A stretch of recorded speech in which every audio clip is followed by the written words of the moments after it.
நினை வந்தெதிர்கொள்ள மதயானை அருள் புரிந்து ஊன் உயர் வேறு செய்தான் நொடித்தான் மலை உத்தமனே நொடித்தான் மலை உத்தமனே. நினைப்பவர் மனம் கோயிலாய்க் கொண்ட எம்பெருமானது திருவடிகளை போற்றி துதிக்கின்றோம். எமது குருநாதராக விளங்குகின்ற திரு கைலாய பரம்பரை திருவாவூர்துறை ஆதிநகரத்தினுடைய பொன்னார் திருவடிகளை போற்றி, காஞ்சி காமகோடி பீடாதிபதியாக விளங்குகின்ற ஜெகத்குரு ஸ்ரீ சங்கர விஜயேந்திர சரஸ்வதி சுவாமிகளுடைய பொன்னார் திருவடிகளை போற்றி வணங்குகின்றோம். ஸ்ரீ சத்திய சந்திரசேகரேந்திர சரஸ்வதி சுவாமிகள் அவர்களுடைய பொன்னார் திருவடிகளை போற்றி வணங்குகின்றோம். இந்த இணையத்தை நடத்தி கொண்டிருக்கின்ற நம்முடைய காஞ்சி சங்கரா கல்லூரியுடைய முதல்வராக விளங்குகின்ற ஐயா ஸ்ரீ கலைராம வெங்கடேசன் ஐயா அவர்களுடைய திருவடிகளை போற்றி வணங்குகின்றோம். அவருக்கு உறுதுணையாக இருக்கின்ற தமிழ்துறை தலைவராக விளங்குகின்ற ஸ்ரீ ராதாகிருஷ்ணன் ஐயா அவர்கள், பேராசிரியர் நம்மளுடைய தெய்வ சிகாமணி ஐயா அவர்கள், இந்த இணையத்தில் இணைந்திருக்கக்கூடிய மாணவர்களாக விளங்குகின்ற அடியவர் பெருமக்கள் அத்தனை பேர்களுடைய பொன்னார் திருவடிகளை போற்றி வணங்குகின்றோம். நம்ம திருக்களிற்றுப்படியார் சிந்தித்துக் கொண்டிருக்கின்றோம். எல்லா நூல்களிலும் 7ஆம் சூத்திரம், 8ஆம் சூத்திரம், 9ஆம் சூத்திரம் அப்படி வரிசையாக நம்ம போவோம். 7ஆம் சூத்திரத்திலே உடம்பை சாதனமாகவும், 8ஆம் சூத்திரத்திலே குருநாதரை சாதனமாகவும், 9ஆம் சூத்திரத்திலே திருவருளை சாதனமாகவும் சாதன இயல் என்று சொல்லுவாங்க. அதற்கடுத்து பயணிகள். திருக்களிற்றுப்படியாரில் மட்டும் முதலிலே திருவருளை சொல்லி அம்மையப்பர் என்று துவங்கி, அடுத்து திருவருளை பெறுவதற்கான சாதனமாகிய குருநாதரை சொல்லி, அடுத்ததாக குருநாதரை அடைவதற்கு சாதனமாகிய சரியை கிரியை யோகம் செய்வதற்கான இந்த உடம்பை சாதனமாக சொல்கின்ற அந்த முறையிலே வந்து இப்பொழுது முதலில் அம்மையப்பரை சிந்தித்து சக்தியை வியந்து, அடுத்ததாக குருநாதரை வியந்து, அந்த குருநாதரை பெறுவதற்கான சாதனமாக விளங்குகின்ற சாதனங்களை சிந்தித்து இப்பொழுது மெல்வினை வல்வினை என்ற தலைப்பின் கீழே சிந்தித்துக் கொண்டிருக்கின்றோம். அந்த வகையிலே கடந்த வகுப்பிலே மாணவர் அடியவர் ஒருவர் வினா எழுப்பியதாக நம்மளுடைய துறைத் தலைவர் ஐயா அவர்கள் சொன்னார்கள். இறந்தவுடன் உயிர் எங்கே செல்கிறது, அதற்கு எத்தனை நாள் ஆகும்? ஒரு முறை நானும் சொன்னேன், 16 நாளிலே பஞ்ச அக்கினி வித்தையிலே அந்த உயிரானது மீண்டும் பிறக்கும் என்று ஒரு பொதுவான ஒரு கருத்தை சொன்னேன். அந்த கருத்து எந்த அடிப்படையில் என்றால், 36 தத்துவங்கள் நமக்கு, அதிலே 5 தத்துவங்கள் சிவபெருமான் இந்த உடம்பையும் உயிரையும் இயக்குவதற்காக தன்னிடத்திலே வைத்திருக்கின்றார். 15 தத்துவங்கள், அதாவது 15 கருவிகள் பரு உடம்பிற்காக இறைவன் கொடுத்திருக்கிறான். உங்களுக்கு தெரியும். 16 கருவிகள் உள் உடம்பாக அக உடம்பாக இருக்கிறது. அந்த 16 கருவிகளைத்தான் நம் 16 இடங்களிலே திருநீறு பூசி, இந்த கருவிகளெல்லாம் நான் இறந்து விட்டாலும் கூட உன்னை நினைப்பதற்குத்தான் பயன்பட வேண்டும். அடுத்த ஜென்மம் நான் பிறந்து விட்டாலும் கூட உன்னை நினைப்பதற்குத்தான் இவை பயன்பட வேண்டும் என்று 16 இடத்திலே நாம் திருநீறு பூசிக் கொள்கிறோம். உயிர் இறந்தவுடன் பல அதற்கான செயல்பாடுகள் இருந்தாலும் நாம் பொதுவா 16 நாளில் என்று நாம் குறிப்பிட்டோம். ஒரு உதாரணமாக ஒருவர் இறந்து விட்டார் என்றால், அந்த உயிரானது அந்த உடம்பு சுடுகாட்டுக்கு சென்றுவிடும். அங்கே இறைவன் நல்இருளில் நட்டம் பயின்றாடும் நாதன். அங்கேதான் அந்த உயிர்களை அதுக்கு தேவையானவற்றை செய்து கொண்டிருக்கிறார். ஆகவே கோயில் சுடுகாடு கொல் புலித்தோல் நல்லாடை என்று மாணிக்கவாசகர் சொல்லுவார். அவர்தான் நாம வழிபடுறதுக்கு வசதியாக தில்லையில் இருக்கிறார் என்பதை சிவபுராணத்துல சொல்லுவார். நல்இருளில் நட்டம் பயின்றாடும் நாதனே, சுடுகாட்டில் இருப்பவனே, தில்லையில் கூத்தனே நீதான். அப்ப எங்க உயிர்கள் எல்லாம் வரும் என்றால், கண்டிப்பாக ஒரு இடத்தில் வந்து சேரும். அது சுடுகாடு என்பதனாலே அங்கே வரும். அங்கேதான் சாமி நடனம் ஆடுகிறார். நடனம் ஆடுகிறார் என்றால், அதற்கு தேவையான உயிருக்கு தேவையானவற்றை செய்கிறார். எந்த உயிர் முத்திக்கு செல்ல வேண்டும், எந்த உயிர் சொர்க்கத்துக்கு செல்ல வேண்டும் புண்ணியத்தின் அடிப்படையிலே, எந்த உயிர் நரகத்துக்கு செல்ல வேண்டும், எந்த உயிர் கல்லாக இருக்க வேண்டும், எந்த உயிர் மீண்டும் பிறக்க வேண்டும் என்று தீர்மானிப்பது அவரவர் செய்த பாவ புண்ணியத்தின் அடிப்படையில் இறைவன் தான் அங்கே பிரித்து அனுப்புகின்றார். அந்த வகையிலே சொர்க்கத்துக்கு போறதுக்கு இது பொருந்தாது நான் சொன்னது. நரகத்துக்கு போறதுக்கும் உயிருக்கும் இது நான் சொன்னது பொருந்தாது. முத்திக்கு போறதுக்கும் நான் சொன்னது பொருந்தாது. எந்த உயிர் அ அ மீண்டும் பிறக்க தகுதி இருக்கிறதோ, அந்த உயிரை இறைவன் என்ன செய்கிறார்னா, அத 2வது சூத்திரமாகிய போக்கு வரவு புரிய ஆணையின் நீக்கமின்றி நிற்குமன்றே என்ற சூத்திரத்துல விளக்கமா சொல்கிறார். இதுல சிவஞான சித்தியாரிலும் இந்த சூத்திரத்துல 3வது அதிகரணம் போக்கு வரவு புரிய என்று சொல்லி, அதிலே ஒரு உதாரண பாடல் 13வது உதாரணமாக மெய்கண்டாரே சொல்கிறார். கண்ட நனவை கனவு உணர்வில் தான் மறந்து, நான் கண்ட கனவ விடிஞ்சதுக்கு அப்புறம் பாத்தீங்கன்னா ஒரு அலை போலதான் தெரியும், முழுசா தெரியாது. விண் படர்ந்து அத்தூடு வினையினால், விண்ணுக்கு போகுதான் இந்த உயிர். அத்தூடு வினையினால் கண் செவி கெட்டு, இந்த உடம்பு கெட்டு, கண் செவி கெட்டுன்னா இந்த பரு உடம்பை எரித்ததுக்கு அப்புறம் உள்ளதே தோற்றம் முழம் அணுவாய்ச் சென்று, இந்த உயிர் அப்படியே போகுமா, அணுவாய்ச் சென்று மனம் தள்ள விழும் கருவினில் தான். உயிர் சாகும்போது ஏதேனும் ஒரு ஏக்கத்தோடு இறந்தார்.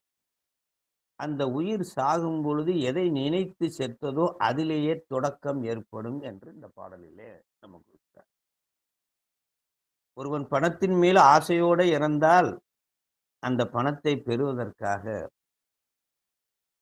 அவன் மேல் ஒருவன் அடித்து அவனை ஏதேனும் ஒரு கொடூரமான சிந்தனையோடு இறந்தான் என்றால், ஒரு சிங்கமாகவோ அது மாதிரியோ ஏதோ ஒரு. ஆக இந்த பாடலினுடைய கருத்து, எந்த இதிலே நீ அவாவிலே இறந்தாயோ அந்த அவாவிலேயே உனக்கு தொடக்கம் இருக்கும். அதாவது மீண்டும் பிறப்பு இருப்பவர்களுக்கு மட்டும்தான் இந்த விதி.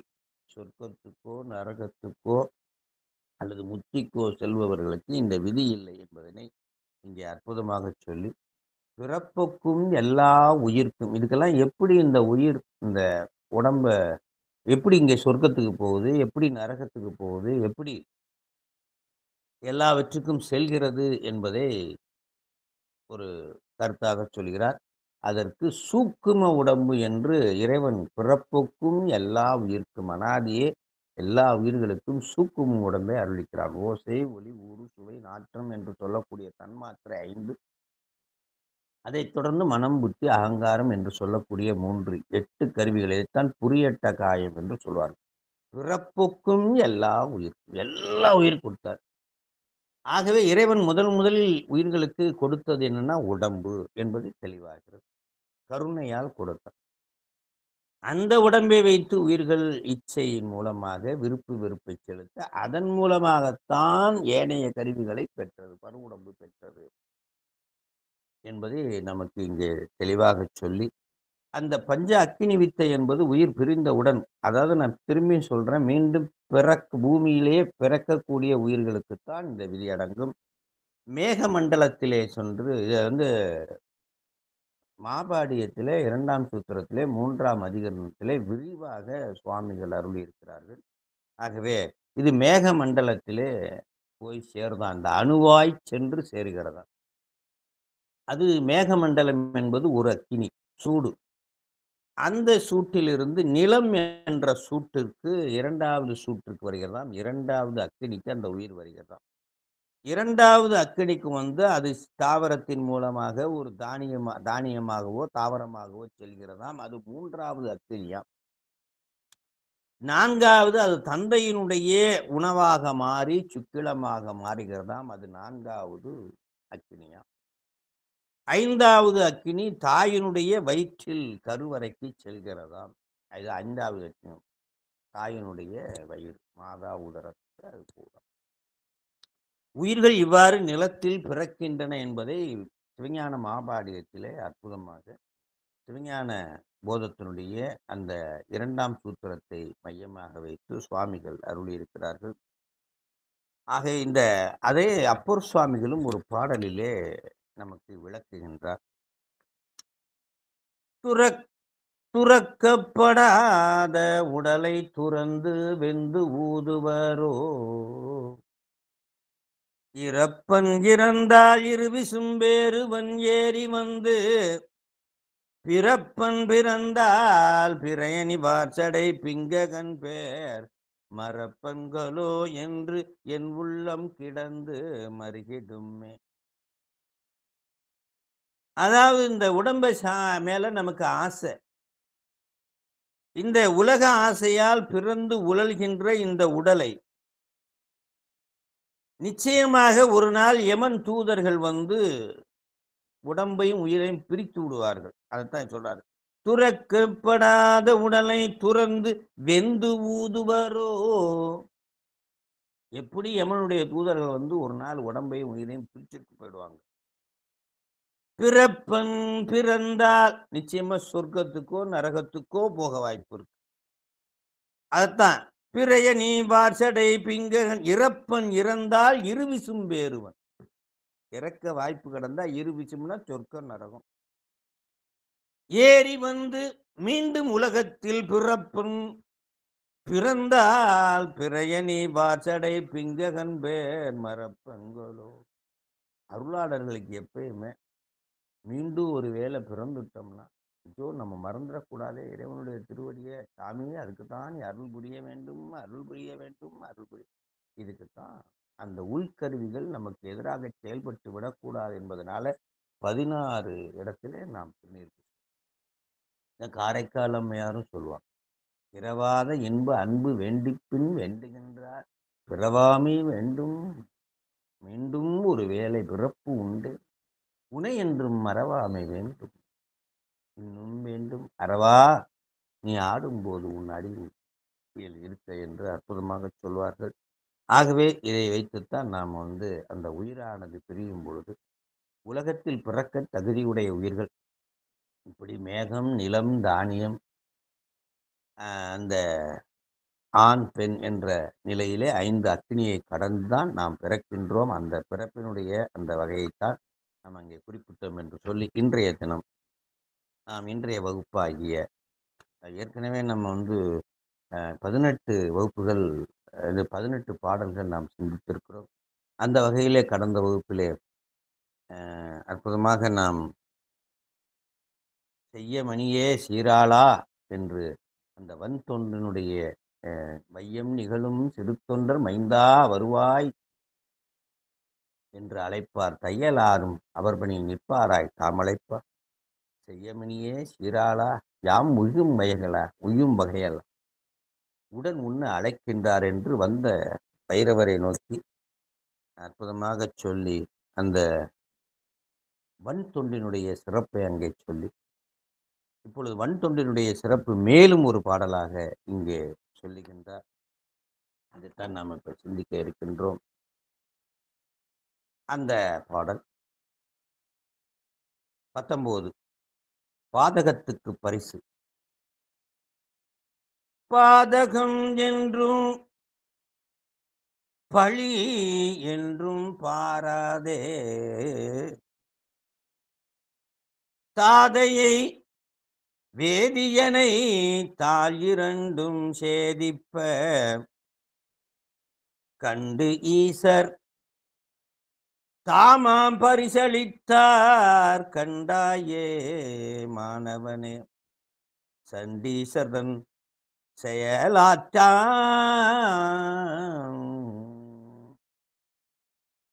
மாணவன்கிட்ட இந்த அந்த வன் தொண்டினுடைய வல்வினையினுடைய பெருமானை அடையக்கூடிய வன் தொண்டையினுடைய சிறப்பை இங்கே குறிப்பிடுகிறார். அதுக்கு உதாரணமாக எடுத்துக்கொண்டது விசாரசர்மர். விசாரசர்மனுடைய கதை உங்களுக்கு தெரியும். சிவபூஜைக்குரிய பார்க்குடத்தை காலால் சிதைத்த தந்தையாகிய எச்சதத்தனை கொள்ளுதல் பஞ்சமாபாதங்களிலே கொலை ஒன்று. கொலை, களவு, காமம் என்று பஞ்சமாபாதம் என்று சொல்வார். அதிலே பிரதானமாக கொலை. பலியுடைய செயல் என்றும் சிறிதும் எண்ணாது. என்ன, அவர் யோகத்தில் இருந்தார், பெருமானுக்கு அபிஷேகம் பண்ணி கொண்டே இருந்தார்.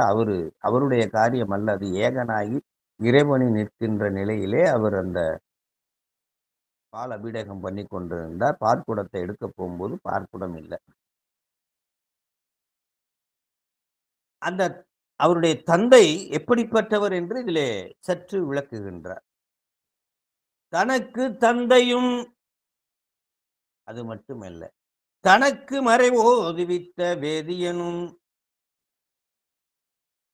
தனக்கு குருவாகி விளங்குகின்ற தந்தையும், அவ மூன்று நிலையை இங்கே குறிப்பிடுகிறார். பிறப்பால் வேதியனை கொன்றது என்று பாராமலும், உறவால் தந்தையை கொன்றது என்று பாராமலும், உணர்வால் குருவை கொன்றது என்று பாராமலும், இறைவர் சிவானுபவத்தில் நிற்கின்ற நிலையிலே நம்மளுடைய நாயனார் கற்பையை எடுக்கிறாரு. அது மழுவாக மாறி தந்தையாருடைய தாளை வெட்டி வீசுகிறார். இரு தாள்களையும் வெட்டி வீசினார். நியாயமாக ஒரு தாளைத்தான் வெட்ட வேண்டும், இடறைய தாளை. ஆனால் ஒரு தாள் ஊண்டி நிற்பதற்கு அதற்கு உதவியது என்று இரண்டு தாள்களையும் வெட்டினார் என்று அருளாளர்கள் உரை செய்தார்கள். இங்கே இரண்டு குற்றச் செயல்களை சுவாமிகள் சொல்லுகிறார். பாதகம் என்ற ஒரு குற்றச் செயலையும், பாதகம்னா குற்றம், பழி என்ற குற்றச் செயலையும் சொல்லி, பாதகம் மற்றும் பழி. நம்ம சொல்லுவோம், ஒரு ஆமை இருந்ததா, சில பசங்க அதை அடிச்சாங்களாம், அது சாகலையா. அப்ப அந்த பக்கமா போன ஒரு பெரியவர், முட்டா பசங்க, ஆமையை எப்படி அடிக்கணும் கூட தெரியல, திருப்பி போட்டு அடிக்கணும்னு தெரியல சொல்லுவாங்க. ஆகா, தம்பி திருப்பி போட்டு அடிக்கணுமாம்டா, நம்ம திருப்பி போட்டு அடிப்போம்னா அடிச்சு செத்து போயிடுச்சு. இவன் செய்தது குற்றம், அங்கே அவன் அடித்தார்கள். இங்கே பழி ஒன்றும் பாவம் ஒன்றுமாக மாறிவிட்டது. ஆனா அவர் சொல்லுவார், நான் என்ன பாவம் செஞ்சனோ தெரியலையே, இப்படி அனுபவிக்கிறேன். போற போக்கிலேயே அந்த ஆமைக்கு செஞ்சுட்டு போயிட்டார். அது பழி ஒரு பக்கம், பாவம் ஒரு பக்கம்னா இது ரெண்டு பக்கமா இருந்து அந்த ஆமை உயிரை நீத்தது. அதுபோல இங்கே கொலை என்ற ஒரு பெரிய பாதகம் அங்கே ஆமையை கொன்றது போல பழி. அத்தீவினை செய்தோம், இவன் அந்த தீவினை செய்தவன் என்ற பழி, அப்பா கால வெட்டியவன் இவன் என்ற பழி. அந்த பழி குறித்து உலகத்தார் இவர் மீது சுமத்தக்கூடிய பழி குறித்தும் கவலைப்படவில்லை. அந்த பழிக்கும் கவலைப்படாமல், பாதகத்துக்கும் கவலைப்படாமல் அப்பாவினுடைய காலை வெட்டினார். அது 3 உறவுகளிலே இருந்தா என்று நம்ம இப்ப பார்த்தோம். பிறப்பு தந்தை என்ற உறவும், பிறப்பால் வேதியன் என்ற அந்தணர் என்ற ஒரு பெரிய நிலையில் இருந்தும், உணர்வால் குருவை வெட்டியது என்ற 3 குற்றங்கள் மற்றும் பழி ஆகிய சொல்களுக்கு அதைப் பற்றி கவலைப்படாது, இந்த கொலை பாவங்களுக்கும் பழிப்புரைக்கும் அஞ்சாது, இரு கால்களையும் வெட்டினார் என்று இந்த பாடலிலே சொல்லி, உதாரணம் சொல்லப்பட்டு நிறைவு செய்கிறது. இந்த பாடலிலே விசார சர்மரை அந்த 7 வயது குழந்தையை சிவபெருமான் அந்த அடுத்த கணமே வந்து, நம்பொருட்டால் ஈன்ற தாதை விழ எறிந்தாய், மழுவால எறிந்தாய், கீழே விழுவாது. இனி உனக்கு அடுத்த தாதை நாம், இனிமே உனக்கு அப்பா நான் தான் என்று சிவபெருமான், அடுத்த தாதை நாம் தான் என்று உச்சி மூண்டு அணைத்து அருளினார். அப்பெல்லாம் ஒரு பட்டமோ ஒரு பதவியோ கொடுக்கிறதா இருந்தா, தான் அணிந்திருக்கக்கூடிய அந்த மாலையினை எடுத்து அணிவிப்பது வழக்கம். படைத்தளபதியாக உன்னை நியமிக்கிறேன் என்று அரசன் தன் அணிந்திருக்கக்கூடிய மாலையோ ஏதோ ஒன்றை எடுத்து அவருக்கு சூட்டுவார், படைத்தலைவன் என்று ஆய்வுறும். அதுபோல இங்கே சிவபெருமான் தானே அணிந்திருந்த கொன்றை மாலையை எடுத்து இவருக்கு சூட்டினார் என்று பெரிய புராணத்திலே அற்புதமாக சொல்றார். அண்டர் பிரானும் தொண்டர்க்கு அதிபனாக்கி அனைத்து நாம் உண்டகலமும் உடுப்பனவும் சூடுவனமும் உனக்காக சண்டீசனுமாம் பதம் தந்தோம் என்று அங்கவர் பொர்த்தட முடிக்கு கொன்றை மாலை வாங்கி சூட்டினார் சிவபெருமான். இனிமே சாரசர்மா உனக்கு பதம் கொடுத்தோம் சண்டீசன் என்றும், இனிமேல் எனக்கு செய்யப்பட்ட பூஜைகளுக்கு அடுத்த அந்த பொருள்களை எல்லாம் உனக்கு வந்து சேரும் என்று அந்த ஒரு பெரிய பதத்தை கொடுத்தார். அதனாலதான் கோயில்ல பாத்தீங்கன்னா சாமிக்கு அபிஷேகம் பண்ணி வெளியில வரக்கூடிய நீர் சண்டேச நாயனாரை போய் சென்றடைவது போல் அங்கே இருக்கும், எந்த கோயிலா இருந்தால். அதனால இறைவனுக்கு படைத்த அத்தனையும் சண்டேசருக்கு உரியது. அதைத்தான் நாம பெற்று வருகிறோம் என்பதை மறந்து விடக்கூடாது. அத்தனை பொருள்களும் இறைவனுக்கு படைத்த அத்தனையும் சண்டேச நாயனாருக்குரியது.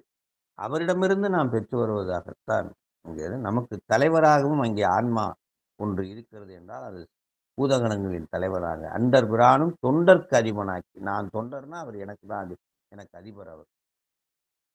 இதைத்தான் திருவாசகத்துல ஒரு பாட்டையும் சொல்லுவார். தீதில்லை மாணி சிவகர்மம் சிதைத்தானை சாதியும் வேதியன் தாதேந்தனை தாழ் இரண்டும் சேதிப்ப ஈசன் திருவருளால் தேவர் தொழ பாதகமே சோறு பற்றினவா தோல் நோக்கம் என்று சேந்தனாரும் அதை தாதையை தாளர வீசிய சண்டிக்கு அண்டத்தொடுமுடனே பூதளத்தோர் வணங்க போகன் போனகமும் பொற்கோயிலும் சோதி மணிமுடி தாமமும் நாமமும் தொண்டர்க்கு நாயகம் பாதகத்துக்கு பரிசு வைத்தானுக்கே பல்லாண்டு கூறுதுமே என்று திருப்பல்லாண்டு மருளை செய்தார்.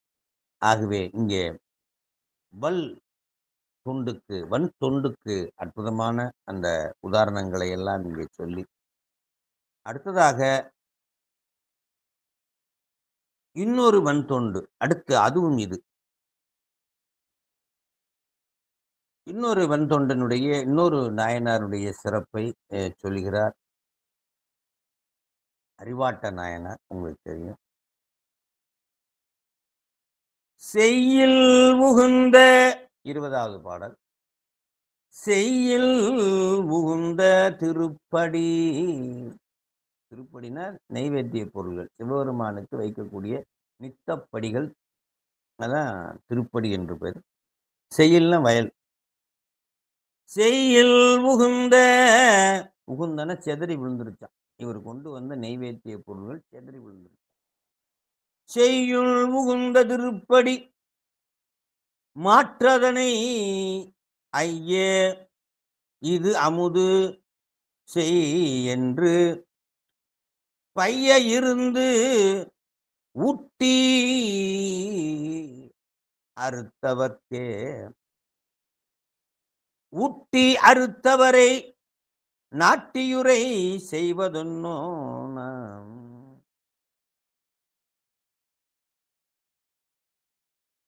அதாவது வல்வினையினுடைய தொடர்ச்சியாக இந்த பாடலை, இந்த புராணத்தை கையாண்டிருக்கிறார் சுவாமிகள். அறிவாற்றர் நாயனார் தாமும் பசியில் இருந்தார். களைப்பு. சாமி வயக்காட்டை தாண்டி சென்று சாமிக்கு இந்த நெய்வேத்திய பொருள்களை கொடுக்க வேண்டும். இவர் சாப்பிட்றாரோ இல்லையோ, சாமிக்கு அந்த செந்நெல் என்று சொல்லக்கூடிய அந்த செந்நெல் அரிசி, மாவடு, தினசரி மாவடு எடுத்துட்டு போறார். களைப்புற்று இடறி தரையில விழுகிறாரு. அப்போ இந்த மாவடுவும் அவர் கொண்டு செந்நெல் அரிசி சாதமும் அந்த வயல் வெடிப்புல போய் விழுந்துருது. சிதறிய செந்நெல் அரிசி கீரை மாவடு, செங்கீரை மாவடு எனும் திருப்படி கட்டளையாகிய இதனை ஐயனே திரு அமுது செய்து அருள்க, திரு அமுது செய்து அருள்க என்று தினசரி நித்தப்படியாக செய்கின்ற தொண்டை செய்து கொண்டிருந்தார். சோழ நாட்டிலே கணமங்கை என்ற திருவூர். ஒரு நாள் மூன்றையும் கூடையில் சிமந்து எடுத்து வர உடன் மனைவியாரும் வர்றாங்க. பசியால் வெடிப்பில் இடறி விழ தடுமாறி விழுகிறாங்க. திருப்படி சிதறுகிறது. நமக்கு விழுந்தா ரொம்ப சாதாரண விஷயம். ஆனா அவர்களுக்கெல்லாம் சாமிக்கு வைக்க வேண்டிய நித்திய படியில, நித்திய நெய்வேத்தியத்துல நித்திய தொண்டு தடைபட்டு விட்டதே என்று உயிரை மாற்றிக்கொண்ட அடியார்கள் தான் நிறைய இருக்காங்க. நித்திய தொண்டு தடைபட்டால் இந்த உயிர் எதற்கு வாழ வேண்டும்? உயிரை மாற்றிக்கொள்ளும் வந்தொண்டர்கள். நாம பரவாயில்ல, இன்னைக்கு இல்லாட்டின்னு நாளை கொடுத்துருவோன்ட்டு வருவோம். சிதற இறைவன் திருஅமுது செய்யும் போது அந்த திருப்படி சிதற ஆகிவிட்டதே. அந்த தினசரி இறைவன் எடுத்துக்கொள்கின்ற அந்த உணவு மாவடுவினுடைய சத்தம் இதை கேட்க இன்று தவறிவிட்டது. ஆகா, இந்த பாக்கியத்தை நான் பெற்றிலேன் என்று, இந்த பாக்கியத்தை நான் பெற்றிலேன் என்று வருந்தி நெல்லறுக்கும் கதிர்வாளால் தனது கழுத்தை அறுக்கத் தொடங்கி, அப்படி அடுக்க முற்படுறாராம். தொடங்கிய நிலை. முதல்ல ஊட்டி, சாமிக்கு ஊட்டி விடுவாராம். அந்த ஊட்டி அடுத்தது ஊட்டி அறுத்தவரை என்று இந்த பாடலை சொல்லுகிறார். ஊட்டினா கழுத்து. ஊட்டி ஊட்டி விடுறது, அடுத்த ஊட்டி கழுத்தை அறுக்கிறது. ஊட்டியை பிடிக்கிறேன்னு சொல்ல மாட்டோம். அந்நிலையில் சிவனார் திருக்கரம் பூமியில் இருந்து வெளிப்பட்டு வயல் வெடிப்பில் வெளிப்பட்டு கையை பிடிக்க இறைவன் அமுது செய்ய, கையை பிடிக்க இறைவன் அமுது செய்ய அடையாளமாக விடேல் விடேல் என்று அந்த மாவடு சத்தம் தினசரி கேட்பது போல் கேட்டதான். விடேல் விடேல் எனும் ஓசை எழுந்தது. அது நமக்கெல்லாம் எப்படி கேட்குமா? ஓம், ஓம், ஓம் என்று கேட்டார். விடேல் விடேல் எனும் ஓசை எழுந்தது. சுவாமி ரிஷப வாகனத்திலே அம்மையப்பராக எழுந்தார். இந்த காட்சியை பெரிய புராணத்திலே அற்புதமாக சொல்வார். பரிவுரு சிந்தை என்பர் பரம்பொருள் ஆகியுள்ள பெரியவர் அமுது செய்ய பெற்றிலேன் என்று பெரியவர் அமுது செய்ய பெற்றிலேன் என்று மாவின் வரிவடு விடேலெனா முன்ன விடேல் விடல் நீ கேட்கலையே. வன்கழுத்து அறிவால் பூட்டி அறிதலால் அறிவாட்டாயர் ஆயினர் தூய நாமும் என்று வன்தொண்டனுடைய அந்த அற்புத செயலை இந்த பெரிய புராணத்திலே இந்த பாடலிலே சொல்லி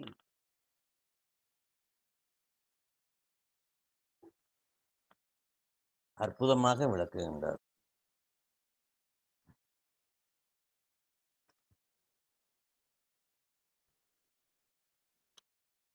அடுத்ததாக 21வது பாடல்.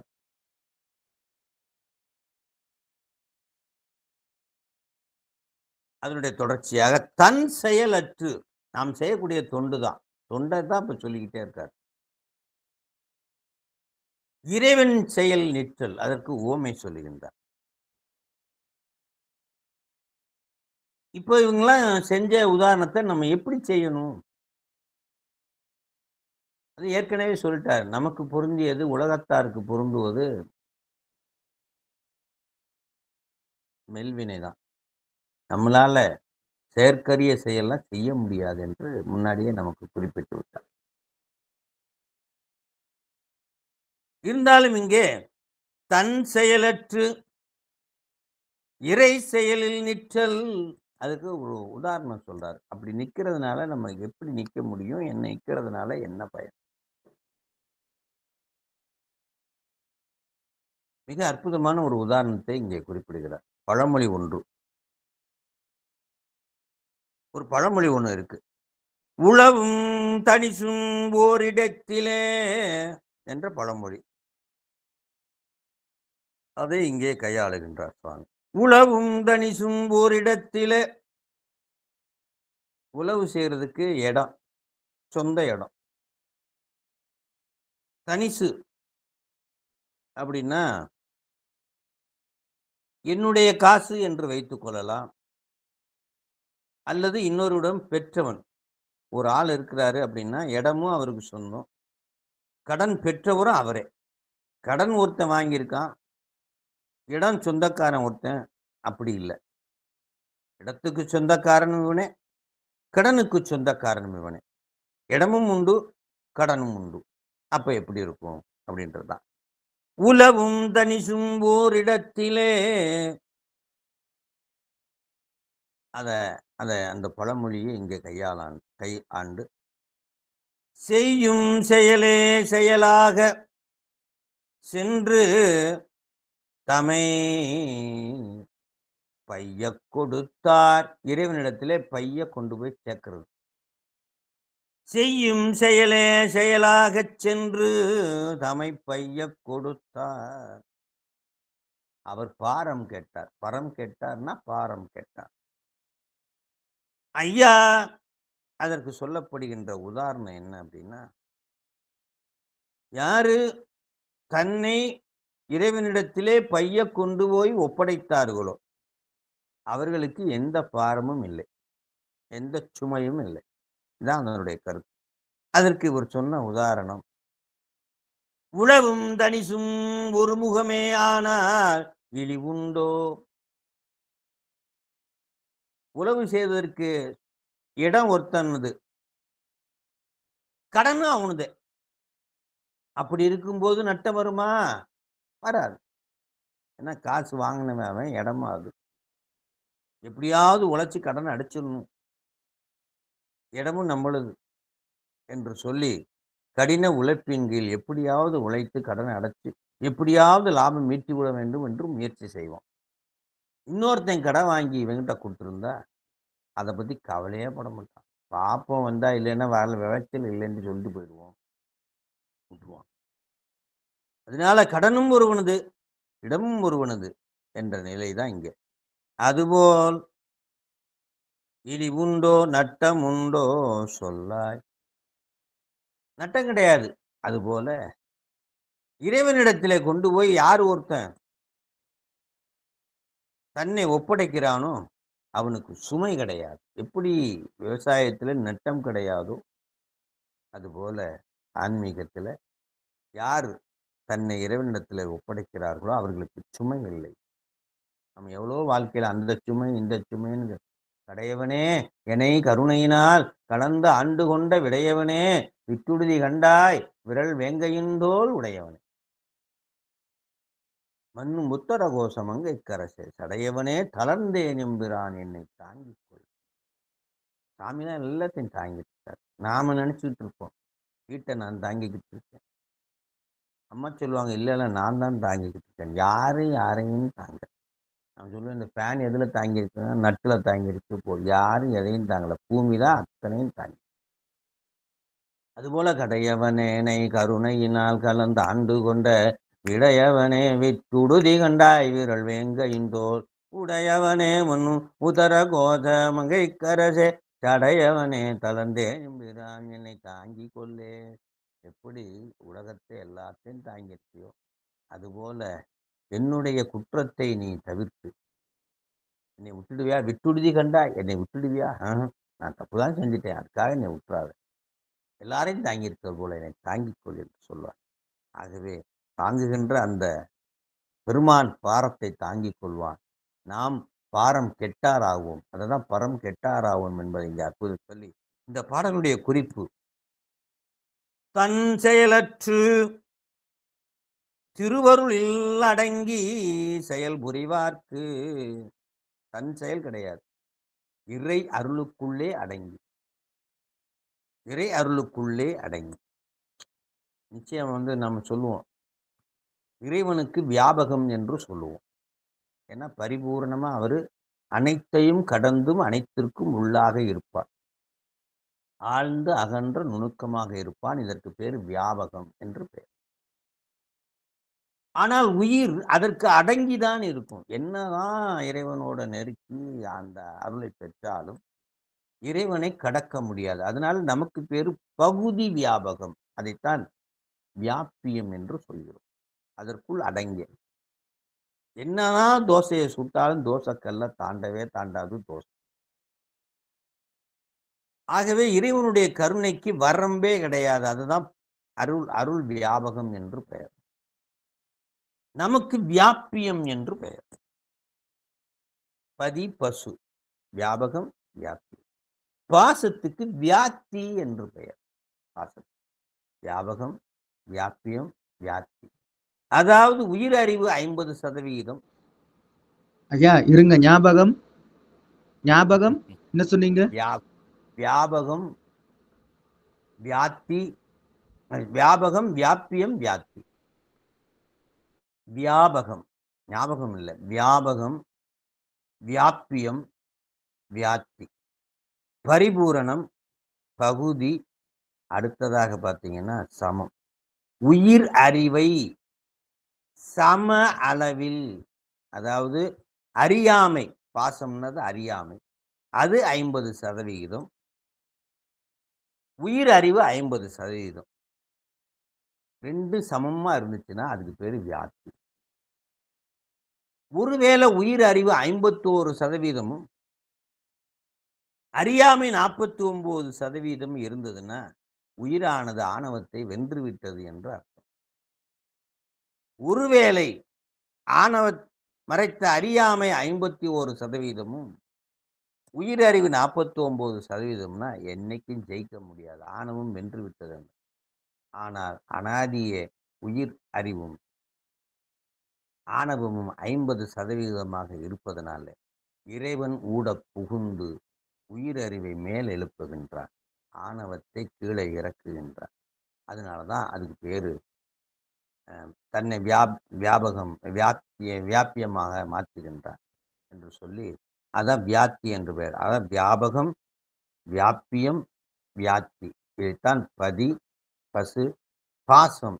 ஆகவே இது எவ்வாறு அனைத்தையும் கடந்தும் அனைத்திற்கும் உள்ளாகவும் இருக்கிறது என்பதை சொல்லுவதுதான் இந்த வியாபகம், வியாபியம், வியாப்தி என்று சொல்லி திருவருளில் அடங்கி செயல்புரிவார்க்கு, அதாவது வியாபியம் என்ற நிலையில் திருவருளுக்குள் அடங்கி செயல்புரிவார்க்கு வினை தொடர்பு இல்லை என்கிறது.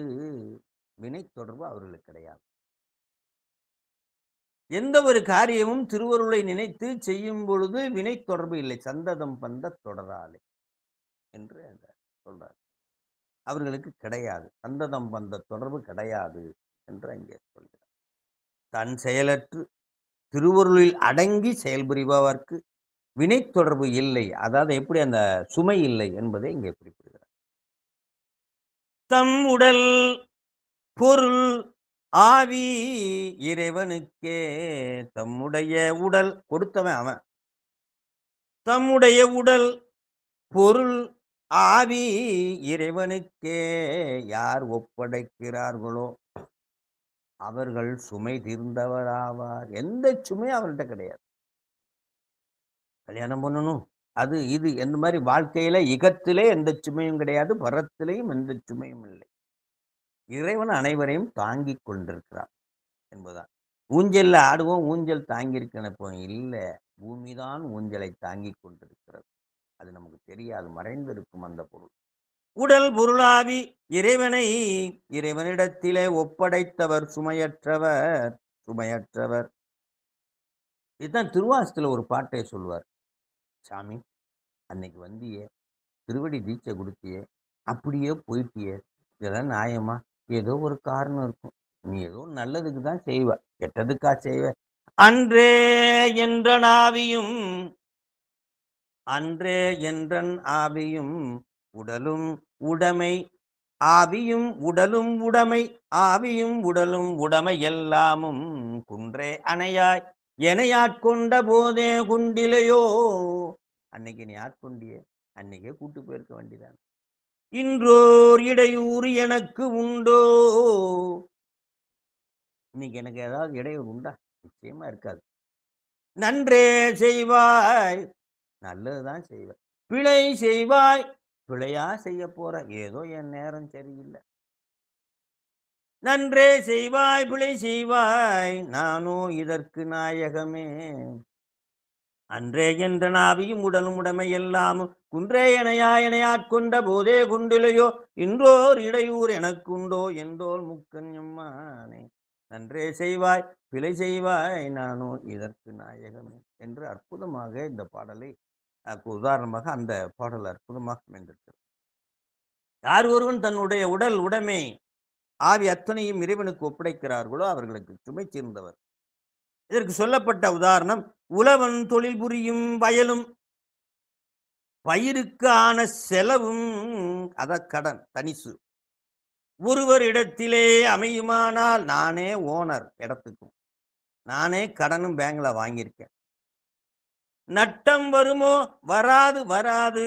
ஏன்னா கடினமாக உழைத்து அந்த நானே பொறுப்பா இருந்து அதை செஞ்சு முடிப்பேன். வேற ஒருத்தன் வாங்கி எனக்கு பணம் கொடுத்தா நான் நிற்க அந்த உணர்வு இருக்காது. அதைத்தான் இங்கே உலவும் தனிசும் ஒரு முகமேயானால் இழிவுண்டோ இழிவுண்டோ என்றார். அதாவது இந்த பாடலுடைய கருத்து என்னன்னா, அடியவர் பிறப்பு என்னும் கடனை பெற்று அதனை தீர்க்க தன் செயல் அனைத்தும் இறை செயலாக மாற்ற, பசுகர்ணங்களை எல்லாம் பதிகர்ணமாக மாற்ற தொண்டு செய்து பிறவியின் கடனை நீக்கி திருவருளில் கூடுவர் என்பது, பிறவி கடனை நீக்கி திருவருளில் கூடுவர் என்பது இங்கே பொருள். காரைக்கால் அம்மையார் தன்னுடைய கணவனுக்கு அன்னம்பாளிப்பு செய்தாரா அப்படின்னா இல்லை, அவர் செய்யல. என்ன காரணம்னா, கணவரை இறைவனாகவே பார்த்தார். பதி வந்துடும், மதியான கடை அடைச்சிட்டு வந்துடும், அதுக்கு உணவு தயார் செய்யணும் அப்படின்னு பதிக்கு உணவு செய்வது போல் செய்தார். இரவு கடை அடைச்சிட்டு வணிக தொழில் கடை அடைச்சிட்டு வந்துடும் சாமி, அதுக்கு நம்ம அன்னம்பாளிப்பு ரெடி பண்ணணும். இப்படி பசுவர்ணங்களை எல்லாம் பதிகரணங்களாக மாற்றியே அம்மையார் தொண்டு செய்தார்கள். நாம் அதே மாதிரி செய்யலாம். வீட்டை கூட்டுனா இறைவன் இருக்கிற வீட்டை கூட்டணும் அப்படின்னு நினைச்சா அது பசுகரணம் அல்ல, பதிகரணம். தன்னுடைய கணவரையோ மனைவியோ சிவமாக பாவித்து அவர்களுக்கு தொண்டு செய்தார், அது பதிகரணமாக மாறிவிடும். தம்முடைய குழந்தை அல்ல, இறைவனுடைய குழந்தையே எனக்கு வளர்க்க கொடுத்திருக்கார் என்று அந்த குழந்தைக்கு நீ தொண்டு செய்தால் அது பதிகரணம். ஐயோ நான் பேசவில்லை, இறைவன் பேசிக் கொண்டிருக்கின்றான், இவ்வளவு பேருக்கு சொல்லி இருக்கிறான் என்று சொன்னால் இது அப்படியே பதிகரணமாக மாறி. இல்ல நான் தான் சொல்றேன்னு சொன்னா அது பசுகரணம், புண்ணிய செயலாக மட்டுமே தான் இருக்கும்.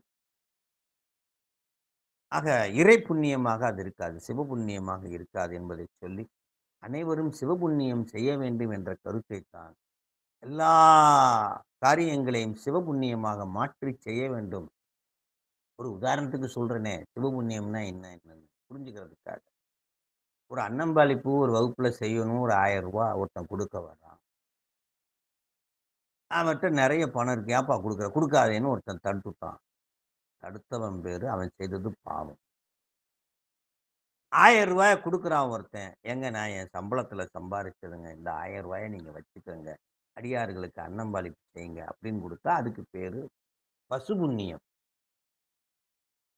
இறைவன் கொடுத்தார், இறைவனுடைய அடியார்களுக்கு இதை கொடுங்க என்று சொன்னா அதுக்கு பேரு பதிபுண்ணியம். இவ்வளவுதான். நினைவாலே தான் பதிபுண்ணியம் மாறுகிறது. பசுபுண்ணியம் எல்லாம் பதிபுண்ணியமாக, பசுகரணங்கள் எல்லாம் பதிகரணமாக மாறுகின்றது என்பதை சொல்லி இதை சங்கல்பம் மாத்திரை என்று இதை சொல்வார்கள், சங்கல்பம் என்று சொல்வார்கள்.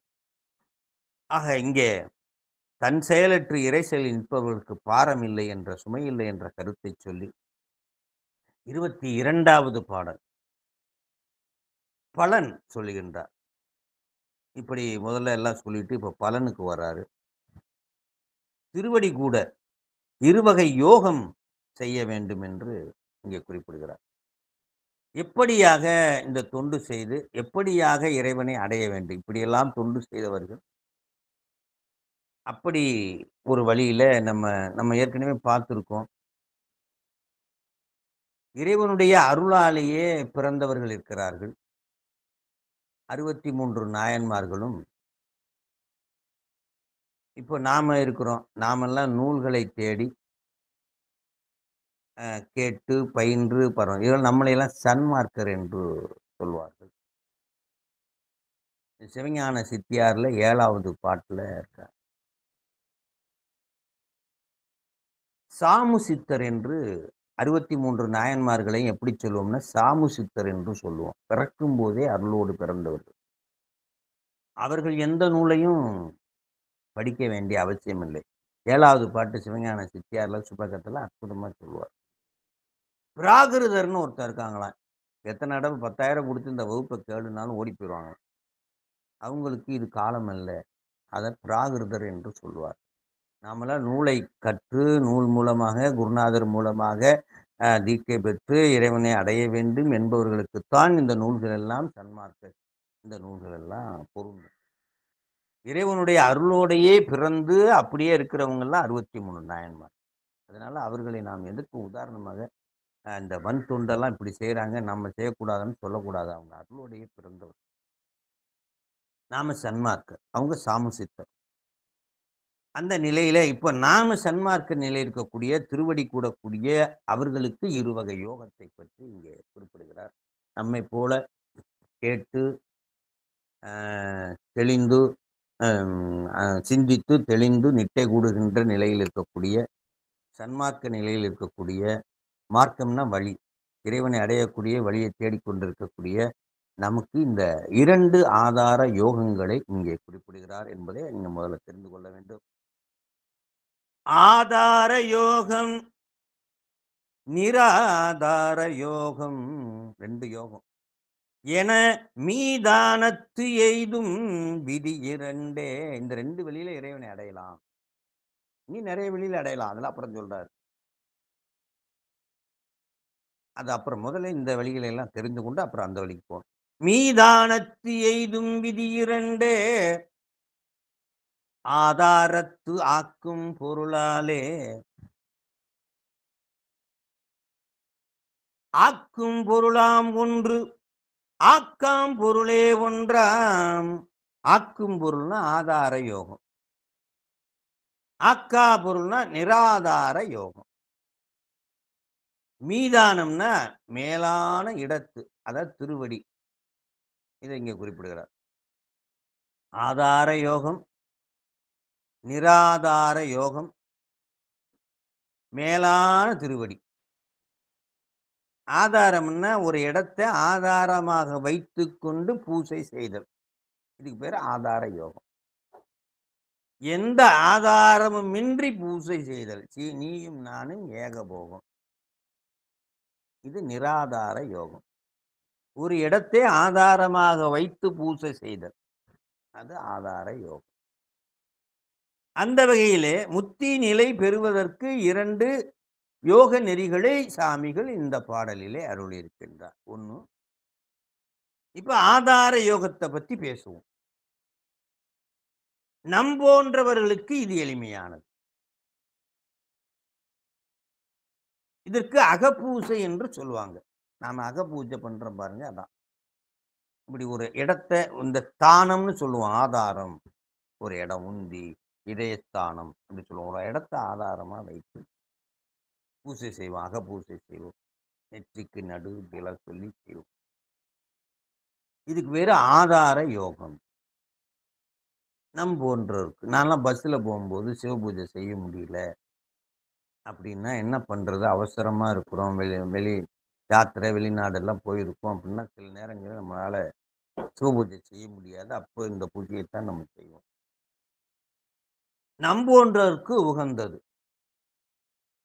ஆனால் இது யாராலே பெற வேண்டும் என்றால் குருநாதரிடம் இதை பெற வேண்டும். தீட்சை பெற்று குருவருளால் கற்பிக்கப்பட்ட அந்த அந்த இடத்தில் அதிதெய்வங்களை, அந்த அதிதெய்வங்களுடைய திரு உருவங்களை மனதில் கொண்டு வழிபட திருவடி கூடும் என்பதா. குருநாதரிடம் முதல்ல இதை பெற்றுக்கணும். எப்பயுமே குருநாதரிடம் தீட்சை பெற்று குரு வழியில் நின்றால்தான் முழுமையான. இப்போ இந்த நூல்களையே நம்ம படிக்கிறோம்னா தானே படித்தால் வந்துருமான்னா வராது. குருநாதரிடமிருந்து சென்று படித்தால்தான், அவருடைய அருள் பெற்று படித்தாலும் முழுமையாக நமக்கு. அதுதான் இங்க குறிப்பிடுகிறார். குருவருளால் கற்பிக்கப்பட்ட அந்தந்த இடத்தில் அதிதெய்வ திருவுருவங்களை மனதில் ஒன்றி வழிபட திருவடி கூடும். சாமி நமக்கு வழிபடுவதற்கு கொடுத்தது ஆதாரம் உடம்பு. உயிர் இருப்பதற்கு ஒரு ஆதாரமாக கொடுத்தது உடம்பு. ஊனில் உயிர்ப்பை ஒடுக்கி ஒன் சுடர் ஞான விளக்கினை ஏற்று. அப்போ உயிருக்கு ஒன் சுடர் விளக்கை எங்க ஏற்றுறாருன்னா உடம்புல ஆதாரமா, உடம்பை ஆதாரமாக கொண்டு தங்கி இருக்கிற உயிர் என்று சொல்கிறார். இப்போ உயிர் எங்க இருக்குன்னா ஆதாரம் எதுன்னா உடம்பு. உடம்பு இல்லாம உயிர் நிற்காது. அந்த வகையிலே மூல ஆதாரமாக கருவாய்க்கும் எருவாய்க்கும் இடையிலே கீழிருந்து மேலே எழுப்புறோம் சாமி விநாயகப் பெருமானை. அந்தந்த இடங்களிலே உள்ள அதிதெய்வங்களை எல்லாம் சாமி தான் படிநிலையாக ஒன்றொன்றா கொண்டு வரும். ஐஸ்கட்டி, நீராவி, தண்ணி 3 ஒண்ணுதான். ஆனா அந்தந்த இடத்திலே அது பயன்படுது. அதுபோல ஒவ்வொரு இடத்திலையும் ஒவ்வொரு உருவங்களாக வைத்து வழிபட 3 ஒண்ணுதான். அவரவர் பக்குவ நிலைக்கேற்ப வழிபட மூல ஆதாரத்தில் கருவுக்கும் எருவாய்க்கும் இடையில இருக்குது. கருவாய்க்கும் எருவாய்க்கு இடையில அதுக்கு விநாயகர் திருவுருவத்தை இங்கே குறிப்பிடுறார். சுவாதிஷ்டானம் தொப்புளுக்கு கொஞ்சம் கீழே பிரம்மனை அங்கே வைத்து வழிபடுகிறார். மணிப்பூரகம் தொப்புள் நடு திருமாலை அங்கே வைத்து வழிபடுகிறார். அதிதெய்வங்கள். அதிதெய்வங்கள்னா பெருமான் இவர்களை அதிட்டித்து காரியங்கள் செய்கிறார். பெருமான் எல்லாருக்குள் இருக்கிறார் என்பதுதான் இது அதிதெய்வம்னா பொருள். தெய்வம். அநாகதம் இதே ஸ்தானம் உருத்திரன். விசுத்தி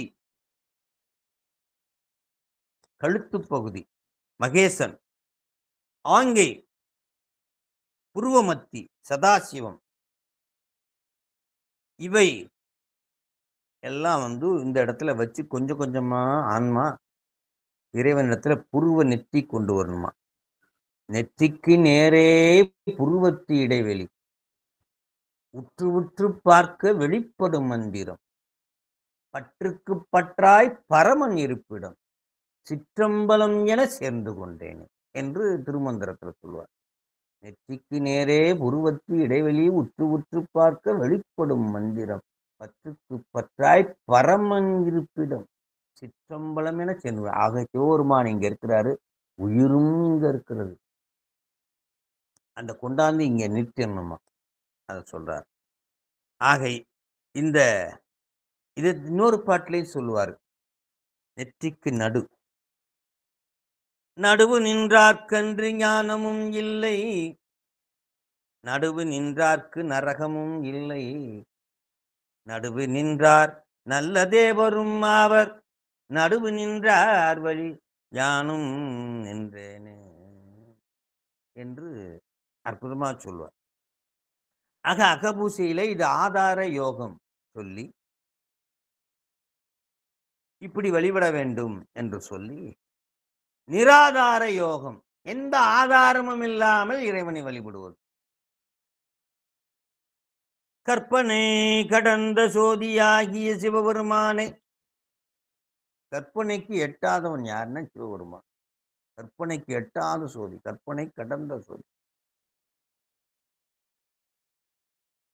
உருவமின்றி அவனுக்கு எந்த உருவத்தையும் இல்லை. அந்த கடந்த பொருளை உருவமின்றி தியானித்தல். உருவமோ அருவமோ அருவுருவமோ இன்றி அனைத்தையும் கடந்த நிலையில் அவனை தியானித்தல். இது முற்றும் துறந்தார்க்கு உகந்தது. ஆக இந்த இரண்டு நிலையிலுமே இறைவனை அடைய முடியும். ஆதார யோகம், நிராதார யோகம். நம்ம பாட்டுல சொல்லுவோம், கற்பனை கடந்த சோதி அப்படின்னு ஒரு பாட்டுல பாடுவார் பெரிய புராணத்தில்.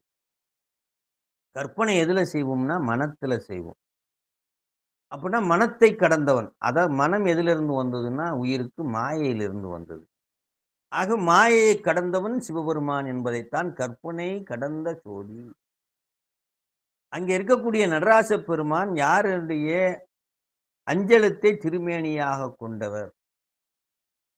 அதைதான் கருணையே உருவமாகி. அம்பாள், கருணைனா அம்பாள், அஞ்செழுத்து. கருணையே உருவமாகி. அது சாதாரண கோலம் இல்லையாம், நடராஜ கோலம், அற்புத கோலம். நீதி உலகத்தை ஆட்சி செய்கின்ற படைத்தல், காத்தல், ஒடுக்குதல், மறைத்தல், அருள் என்ற ஐந்தொழில்களை செய்கின்ற அற்புத கோலம். நீதி யாரும் சொல்லாத ஐந்தொழில். மறைத்தல் அருள் என்ற எதை யாரும் சொல்லலை, சைவ சமயத்தை தவிர. அற்புத கோலம் நீடி அருமறை சிரத்தின் மேலாம். மறைகளுக்கு மேல சிற்பர வியோமமாகும். சித்து பர வியோமமாகும் திருச்செம்பொருள். அருள்வெளி என்று சொல்றார். அருள்வெளி யோமமாகும் என்று சொல்லி அந்த அம்பலம் அற்புதமாக சொல்லி, ஞான அருள்வெளி என்று அற்புதமாக சொல்லி, இங்கே இரண்டு அகபூசைக்கான வழிபாட்டு முறைகளை இங்கே குறிப்பிட்டு, யார் ஒருவர் இப்படி 6 ஆதாரங்களில் நின்று ஆதாரமாக கொண்டு வழிபடுகிறார்களோ, நிராதாரம் என்ற ஆதாரங்களை கடந்தும் வழிபடுகிறார்களோ, அவர்கள் நிச்சயமாக திருவடி பேறு பெறுவர் என்ற 2 நிலைகளினுடைய சிறப்பை சொல்லி, ஒன்று நம்மை போன்றவர்களுக்கு, இன்னொன்று பெரிய முற்றும் துறந்தவர்களுக்கு என்பதையும் இங்கே சொல்லி, அடுத்ததாக 23வது பாடல். இந்த ஆதார யோகம் சொல்றமே நமக்கு அதனுடைய படிநிலையை சொல்லுகிறார். தூள நிலை, நாம புரிந்து கொள்கின்ற நிலை. சூக்கும்னா அதுக்கு சூக்குமா இருக்கக்கூடிய நிலை அடுத்த பாடல்ல சொல்லி, இதிலே தூள நிலையாக சொல்லுகின்றார். இந்த அகபூஜை, ஆதார யோகம்னா அகபூஜை, அவ்வளவுதான். அகபூஜையினுடைய தூள நிலையை இங்கே குறிப்பிடுகிறார். ஆக்கி ஒரு பொருளை ஆதாரத்து அப்பொருளை நோக்கி நோக்கி அணுவில் நோக்கினா இறைவனை நோக்கின்னு அர்த்தம். அணுவில் அணு நெகிழ அணுவில் அணு நெகிழ அணுவாய் தேய்ந்து தேய்ந்து என்று சொல்வார். அப்படி உருகணுமா அணுவில் அணு நெகிழ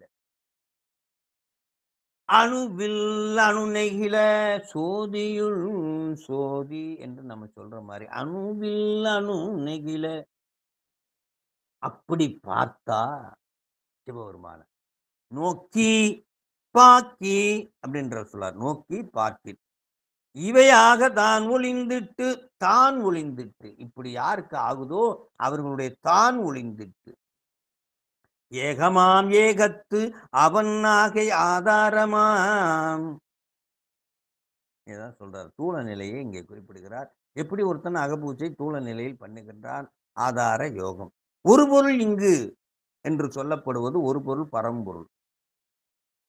அணு என்பதை இங்கே ஆன்மா என்று கொள்ள வேண்டும். அணு நெகிழ பார்க்கில் அணு இறைவனை நினைத்து உருகி உருகி உருகி சீவபோதம் அற்று சிவபோதமாக மாறுதல். தான் அற்று சிவமாக மாறுதல். அதான் அணு நெகிழ பார்க்கில் சிவபோதம் கெட்டு தியானித்தல். இவன் என்பது இந்த பாடலிலே ஆன்மாவையும் அவன் என்பது சிவத்தையும் எல்லா இடத்துலையும் சைவத்துல எங்கெல்லாம் அவன் வருகிறதோ அதெல்லாம் சிவன். இவன் என்று வருகின்ற இடமெல்லாம் உயிர். ஆகை என்பது ஆவது இப்படியாக மாறினார். ஏகம்னா ஒரே பொருள் பரம்பொருளை சொல்வது. ஏகத்து அவன் ஆகை சிவபோதம் கெட்டு சிவநாதல் என்பதைத்தான் சீவபோகம் கெட்டு சீவபோதம் கெட்டு சிவநாதல் என்பதை சொல்லி நோக்கி பரம்பொருளை மட்டும்தான் பார்க்கணும். பிற பொருளை பார்க்க கூடாது. சுந்தரர் போனாராம் போன ஜென்மத்துல எங்கன்னா பாண்டி குடுமுடி போனாராம். முந்தின ஜென்மத்துல இந்த ஜென்மத்துல அவர் இருந்த ஜென்மத்துல அது முந்தின அந்த ஆத்துல குளிச்சுட்டு அடியவர் பெருமக்களோட அப்படி போறாராம். அங்க கோயிலுக்குள்ள கொடுமுடிக்குள்ள போறாராம். அங்கே சாமியினுடைய திருவடி மட்டும்தான் அவருக்கு தெரிஞ்சுதான். அவருக்கு போட்டிருக்க அந்த சாமிக்கு அலங்காரம் பண்ணின எந்த பூ மாலை சுத்தி இருந்த அந்த சாமிக்கு தொண்டு செய்யற ஐயரு எதுவுமே தெரியலையாம். குருக்கள் யாரும் தெரியலையாம். அடியவர்கள் யாருமே தெரியலையா. திருவடி மட்டும்தான் தெரிஞ்சதாம். எதுவுமே தெரியலையா. அந்த நிலைக்கு போனார். நாமளும் இப்ப போனா தூக்கி எடுத்த பார்ப்போம். அதை மட்டும் தெரிஞ்சதுன்னா நாம ரொம்ப நல்ல நிலையில இருக்கிறோம்னு அர்த்தம். ஆன்மா நல்ல பக்குவம் பெற்றிருக்கு. எடுத்த பொற்பாதமும் காணப்பெற்றால் மனித பிறவியும் வேண்டுவது. சாமி நான் சாக தயாரு பறக்க தயாரு. ஆனா உன்னுடைய நடராஜ் எடுத்த பொற்பாதமாகி அந்த திருவடியை பார்க்க தயார். நீ அனுமதி கொடுத்தா நான் பறக்க தயார். பிறந்ததுக்கு அப்புறம் எங்கேயா தள்ளி விட்டேன்னா பிறந்து இந்த நடராஜரை தரிசனம் பண்றதுக்கு தில்லையில வந்து இதே திருவடியை பார்க்கறதுக்கு நீ அனுமதி கொடுத்தா நான் பிறக்க தயார் என்று அன்பை சொல்லுவார். எடுத்த பொற்பாதமும் காணப்பெற்றால் மனித பிறவியும் வேண்டுவதே இந்த மா நிலத்தே என்று சொல்லுவார். அதே போல சுந்தரர் போனாரா அந்த திருவடியை மட்டும் பார்த்தாராம். மனசுக்குள்ள வச்சுக்கிட்டு அந்த ஜென்மத்தை கடந்துட்டாராம். மனசுக்குள்ள வச்சுக்கிட்டாராம். அந்த திருவடியை மட்டும் மனசுல வச்சுட்டார். மனதில் பெற்றலும் அந்த திருவடியை மனதில் பெற்றலும் பிறந்தேன் உன்னுடைய திருநாமத்தை படிக்கின்ற பாடகனாக சுந்தரனாக பெற்று நேற்று ஆடி சுவாதியில் உன்னுடைய திருவடியை சேர்ந்தேன் என்று சொல்றார். பெற்றலும் பிறந்தேன் உன் திருவடியை என் மனதில் பெற்றலும் பாஸ்டன்ஸ். பிறந்தேன் பிரசன்டென்ஸ். இனி பிறவாத தன்மை வந்தெய்தினேன் மற்று பற்றெனக்கின்றி நின் திருப்பாதமே மனம் பாவித்தேன். பெற்றலும் பிறந்தேன் இனி பிறவாத தன்மை வந்தெய்தினேன். கற்றவர் தொழுதேத்தும் சீர்கரையூரில் பாண்டி கொடுமுடி நல்தவா உன்னை நான் மறக்கினும் சொல்லும் நான் நமச்சிவாயவே. அப்படி இறைவனுடைய திருவடியை என் மனதிலே பெற்றதனால உன்னுடைய திருநாமத்தை படிக்கின்ற அடியாராக பிறந்தேன், இனிமேல் பிறவாத தன்மையும் பெற்றேன் என்று இங்கே சொல்வார். அதுபோல நோக்கி பரம்பொருளை மட்டும் நோக்கி, பக்கத்துல இருக்க எதுவும் தெரியக்கூடாது, பரம்பொருளை மட்டும் நோக்கி, பிற பொருள்கள் எதுவும் தெரியக்கூடாது. ஆக முன் சொன்ன ஆதார நிலையுடைய தூல நிலையை இங்கே சொல்லி 6 ஆதாரத்திலே குருநாதர் அருளியவாறு அதிதெய்வ திருவுருவத்திலே மனம் புறம் செல்லாதவாறு, மனம் புறம் செல்லாத அந்த அதிதெய்வத்திலே தான் இருக்கணும், புறம் செல்லாதவாறு தியானிக்க தியான முதிர்ச்சியில் தியானித்தோம் என்ற தற்போதம் கெட்டு, நாம் தியானித்தோம் என்ற தற்போதம் கெட்டு ஏகமாகிய பரம்பொருள் மட்டுமே இவன் முன் தோன்றி நிற்கும். ஆக இங்கே தியானிப்பான் யார் என்றால் இவன் உயிர், நாம். தியானிக்கப்படும் பொருள் எது என்றால் அவன். இந்த 2 உணர்வுமே இந்த உயிரிடத்தில் இருக்காதான். நான் தான் தியானிக்கிறேன் என்ற உணர்வு இருக்காதான். தியானிக்கப்படும் பொருள் சிவபெருமான் என்ற உணர்வு ரெண்டும் கெட்டு ஏகமாகி இறைபணி நிற்கும். ஏகமாகி அப்பொருளே யாய் கூடி ஒன்றுதல் ஆதார யோகத்தின் தூள நிலையாகும். இதுதான் ஆதார யோகத்தினுடைய தூள நிலையாகும். இதைத்தான் அணுவில் அணு நெகிழ என்று குறிப்பிடுகிறார். அணுவில் அணு நெகிழ. திருவாசகத்திலே ஒரு பாட்டு, இன்று என்ன கருளி இருள் கடிந்து. திருவாசகத்தில ஒரு கிரீடம் என்று சொன்னால் இந்த பாடல். சைவ சித்தாந்தவாதிகள் இந்த பாடலை எடுக்காம, உதாரணம் சொல்லாம இருக்கவே முடியாது. அப்பேற்பட்ட கோயில் பதிகத்தில் வரக்கூடிய இன்று பாடல். இன்று என்பது இறைவன் திருவடி தீட்சை கொடுத்த அன்று. இன்று எனக்கருளி இருள் கடிந்து உள்ளத்து எழுகின்ற ஞாயிறே போன்று. வானத்தில் எழுகின்ற ஞாயிறு பொய்ப்பொருளா காட்டும், அழியக்கூடிய பொருளா காட்டும். உள்ளத்து எழுகின்ற ஞாயிறு எனக்குள்ளே மறைந்திருக்கிற ஆணவம் மற்றும் திருவருள். உயிரோடு ரெண்டும் அனாதியே கலந்திருக்கு. ஆணவமும் கலந்திருக்கு, இறைவனும் கலந்திருக்கு. ஆனா ஆணவம் வெளிப்படும் போது திருவருள் வெளிப்படாது. திருவருள் வெளிப்பட்டதுக்கு அப்புறம் ஆணவ சுத்தமும் வெளிப்படாது. இருள் வெளிப்படும் பொழுது ஒளி தெரியாது, ஒளி வெளிப்படும் போது இருள் தெரியாது. ஆனால் ஒளிக்கு முன்னே இருட்டு நிற்க முடியாது. என்னைக்கு திருவருள் வெளிப்பட்டதோ அதற்கப்புறம் இருட்டு வரவே வராது. அதான் கொடிக்கைவில சொல்றாரு, ஒளிக்கும் இருளுக்கும் ஒன்றே இடம். இதான் எனக்குள்ளதான் இருக்கு. ஒளிக்கும் இருளுக்கும் ஒன்றே இடம், உயிருக்குள்ள ரெண்டுமே இருக்கு. அதான் திருமந்திரம் சொல்வார், யானை தெரிஞ்சா மரம் தெரியாது, மரம் தெரிஞ்சா யானை தெரியாது. மரத்தில் மறைந்திருந்தது மாமத யானை. அதே போல இந்த உலகம் தெரிஞ்சா இறைவன் தெரிய மாட்டாரு, இறைவன் தெரிஞ்சா உலகம் தெரியும். பரத்தில் மறைந்திருந்தது பார்ப்பூதம் என்று திருமந்திரம். அதே போல இன்று எனக்கு அருளி இருள் கடிந்து உள்ளத்து எழுகின்ற ஞாயிறே போன்று நின்ற நின் தன்மை நினைப்பற நினைந்து. நீ எல்லால் பிரிதுமற்றின்மை. எந்த பொருள் நீ இல்லாமல், உன்னை தவிர எனக்கு எந்த பற்றும் கிடையாது. நீ எல்லால் பிரிதுமற்றின்மை.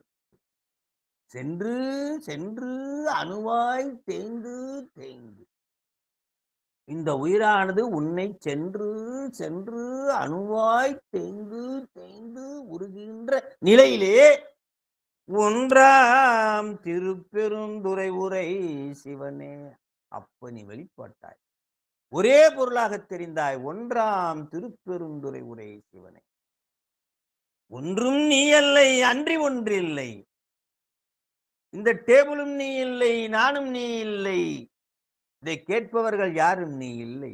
ஆனால் நீ இல்லாமல் இந்த டேபிளும் இல்லை, நானும் இல்லை, கேட்பவர்களும் இல்லை. சாமி, ஒன்றும் நீ அல்ல, அன்றி ஒன்றில்லை, யார் உன்னை அறிய பாரு. அற்புதமா கோயில் பட்டு சித்தாந்தத்தினுடைய முழு கருத்தையும் சுருக்கி சொல்லக்கூடிய ஒரு பாடல் என்றால் திருவாசகத்தில்.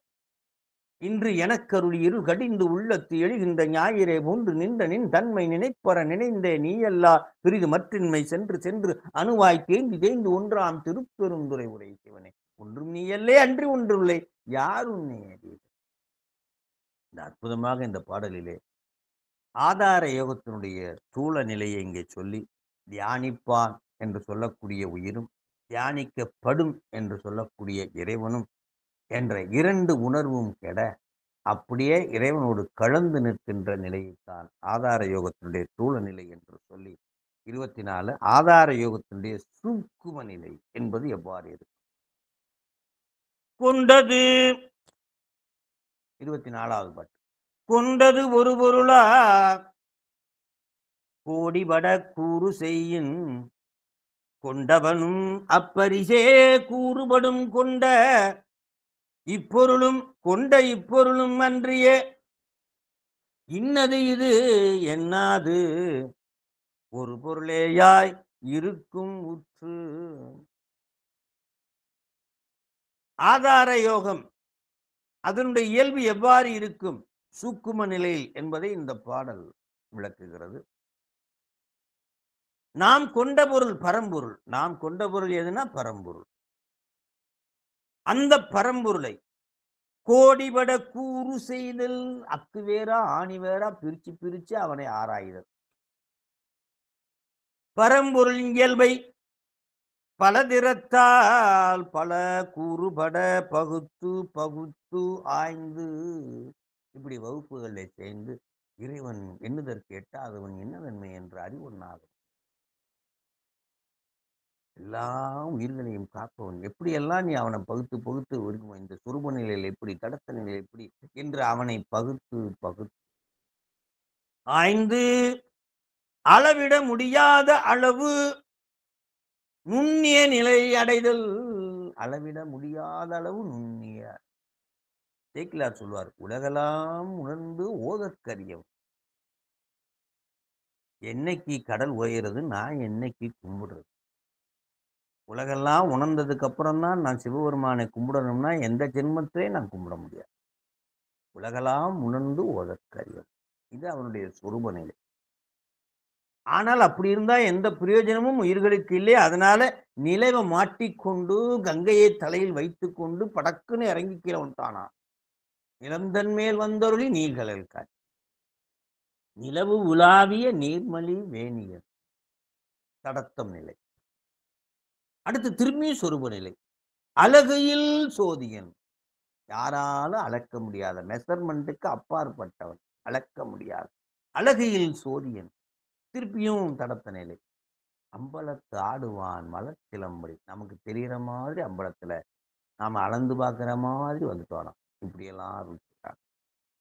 அளக்க முடியாதவன் அளப்பவன், அளக்க முடியாதவன் அளப்பவன் என்பதை உலகெல்லாம் உணர்ந்து ஓதற்கரியவன் நிலவுலாவிய நீர்மலி பேணியன் அழகில் சோதியன் அம்பலத்தாடுவான் மலர் சிலம்படி மாட்டி வணங்குவாம் என்று சுருவ நிலை தடத்தினை மாறி மாறி சொல்வார். அப்படியாக கோடிபட கூறு செய்தல் பரம்பொருளுடைய இயல்பை பல திறத்தாலும் பல கூறுபட பகுத்து ஆய்ந்து அளவிட முடியாத அளவு நுண்ணிய நிலை அடைதல். இங்கே கொண்டவன் யாரு அப்படின்னா தியானத்தை மேற்கொண்ட ஆன்மா. கொண்டவனும் அப்பரிசே கூடும் சிவமாம் தன்மை பெறுதல். அகத்தே தியானித்த பொருளை பரமா அணுவினும் அணுவினும் அணுவினும் மிக நுண்ணியதாக கூறுபட கூறுபட யாரு தியானிக்கிறானோ, தியானம் செய்த அவன் தியானிக்கப்பட்ட அப்பொருளின் தன்மை போன்று அப்பொருளாவே சிவமாவே மாறிடுவான். அப்பொருளின் தன்மை போன்று ஆவான், சிவமாவே அறிவான். அந்நிலையில் தியானித்த ஆன்மா தியானிக்கப்பட்ட சிவம் இருபொருள் என வேறுபாடு இன்றி நிற்கும் ஒப்பற்ற பரம்பொருள் ஒன்றுமே ஆகி அங்கு பொருந்தி தோன்றும் நீயும் நானும் ஏகம். அதனால் கொண்டவனும் அப்பரிசே கூறுபடும் என்றார். கொண்டவன் நான் தான், அப்பரிசே கூறுபடும் என்றார். இதான் சார்ந்ததா வண்ணம் தன்மை உடைய ஆன்மா அப்பொருளின் தன்மையாகவே நிற்கும் என்பதை இங்கே சொல்லி அடுத்ததாக 25வது பாடல். இதோட நம்ம இந்த ஒரு பாடலோட நம்ம நிறைவு செய்து கொள்வோம் இன்னைக்கு. இது ரொம்ப முக்கியமான பாட்டு. இப்போ ஆதார யோகத்திலே இறைவனை அடைவதும், நிராதார யோகத்திலே இறைவனை அடைவதும், ஆதார யோகத்திலே 2 வகையை சொல்லி, சூக்குமம், தூலம் சொல்லி, இப்போ திருவைந்தெழுத்து வழியாகவும் இறைவனை அடையலாம். நிறைய பேருக்கு எல்லாத்தையும் எல்லாம் செய்ய முடியாது. அவர் சொல்றாரு நாவுக்கரசு பெருமாள், "ஏதம் ஒன்றும் அறிவிலராயினும்." போ, உனக்கு ஒண்ணும் தெரியலன்னா போ. "ஏதம் ஒன்றும் அறிவிலராயினும் ஓதி அஞ்செழுத்து உணர்வார். வேதமின்றி அவரவர் உள்ளத்தே மாதும் தாமும் மகிழ்வர் மாட்பேரர்." படிக்கலையா? தெரியலையா எழுத? போ, ஒண்ணும் தெரியாட்டி போதும். அஞ்செழுத்த சொல்லு போதும். 11ஆம் திரும 11ஆம் திருமுறையில பிரபந்தத்துல மற்றும் பல பிதற்ற வேண்டாம். கஷ்டப்பட்டு நீ படிக்க வேண்டாம், போக வேண்டாம். மற்றும் பல பிதற்ற வேண்டாம் மடநெஞ்சே கற்றைச் சடையெண்ணில் காலத்தின் நெற்றிக்கண் ஆறா அமுதின் திருநாம மஞ்சளுத்தை சோறாமல் எப்பொழுதும் சொல். இதையாவது சொல் என்று அர்த்தம். அதுக்கு பேர் என்னன்னா படிக்க வேண்டாம்னு சொல்லல. எதுவுமே தெரியல, உன் மண்டைக்கு ஏறல, போ, படிக்கல, எழுத்து தெரியல, சுவைக்க முடியல. எழுத்து தெரியல, படிக்க முடியலன்னா நிறைய சுவைக்க முடியாதவர்கள் என்று அர்த்தம். குறைஞ்சபட்சம் 5 எழுத்தையாவது சொல்லு அப்படின்னு அர்த்தம். அது சொன்னா போதும். இப்போ ஒரு சந்தேகம், 5 எழுத்து சொல்லணுமா, திருமுறைகள் சொல்லணுமா? 5 எழுத்து வேற, திருமுறைகள் வேற இல்ல. சிவாய நம என்று ஒரு முறை 5 எழுத்தை சொன்னான். பித்தா பிறைசூடி பெருமானே அருளாலா, இப்படி நம்ம சொல்றோம். அப்ப யார் இதெல்லாம் சொல்றோம்னா சிவபெருமான். சீயை சொல்றோம். பித்தா பிறைசூடி பெருமானே அருளாலா. அருள் என்பது இங்கே சக்தியை சொல்கிறது. ஆகவே சிவ என்று வந்துவிட்டது. எத்தான் மறக்கேன், அத எத்தான் பித்தா பிறைசூடி பெருமானே அருளாலா, எத்தான் மறவாதே நினைக்கின்றேன் மனத்து உண்மை. நினைக்கின்றேன் என்பது உயிரை சொல்கிறது. சிவைய நினைக்கின்றேன் உனக்கு வைத்தாய் பெண்ணை தென்பால் வெண்ணை நல்லூர் அருள் துறையில் அத்தா உனக்கு ஆளாய் இனி அல்லேன். அல்லேன்னு சொன்னதுக்கு என்ன காரணம்? ஆணவம். ஆக எல்லாமே இதுல ஒவ்வொரு பாடல்கள்லையும் 5 எழுத்து விரிந்து விரிந்து சொல்லப்படுகிறது. அப்போ ஒரு 5 எழுத்தை சுவைத்து சொல்வதற்கு நேரம் இருக்கிறவர்கள் அந்த 5 எழுத்தை அப்படி பிரிச்சு அப்படியே வசனமா சொல்லி சாமியை போற்றி வணங்குவதற்கு, அந்த உணர்வுகளோட விண்ணப்பத்தோட அப்படியே உருக்கத்தோட சொல்வதற்கு, ஆற்றாமையை சொல்வதற்கு, விண்ணப்பமாக சொல்வதற்கு, துதியாக சொல்வதற்கு, மகிழ்ச்சியாக போற்றுவதற்கு 5 எழுத்தை விரித்து அருளாளர்கள் அருளியதுதான் திருமுறைகள். ஆகவே 4 வரி ஒரு பணுவல் என்பதும் ஒரு 5 எழுத்து என்பதும் ஒண்ணுதான். அது வேற இது வேற இல்லை என்பதை தெரிந்து கொள்ள வேண்டும். ஆகவே இங்க திருவைந்தெழுத்து வழியாக இறைவனை வழிபடுதல், இதுவும் இறைவனை அடையக்கூடிய வழி. அஞ்செழுத்துமே அம்மையப்பர் தமை காட்டுதலால், அம்மையப்பர் தமை காட்டுதலால் அஞ்செழுத்தை ஆறாக பெற்று, ஆறுனா வழி, அஞ்செழுத்தை வழியாக பெற்று, திரு ஐயாறு என்று சொல்லுவோம். 5 நதிகள் ஓடுகின்றதும் பொருள்தான். 6 என்றால் வழி, 5 எழுத்தின் வழியாக இறைவனை அடையக்கூடிய இடம் என்றும் அந்த திருவையாற்றுக்கு பொருள். திருமுருகாற்றுப்படை என்று சொல்லுவோம். 6 என்றால் வழி, முருகனை அடையக்கூடிய வழி. அஞ்செழுத்தை ஆறாக பெற்று அறிந்து அஞ்செழுத்தை